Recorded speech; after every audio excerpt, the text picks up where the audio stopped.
On the second day of the autumn session of the State Assembly, the opposition spotlighted the escalating drug crisis in the state.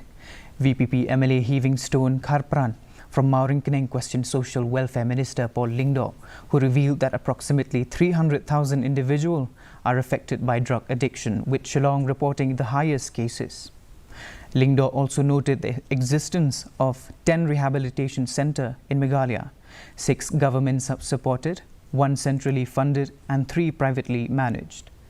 The state has allocated 50 crore rupees over the next 5 years for combating drug menace, with additional support from the central government.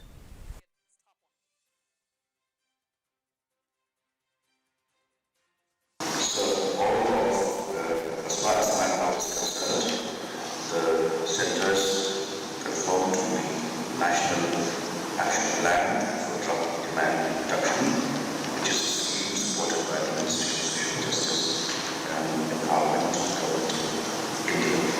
As far as the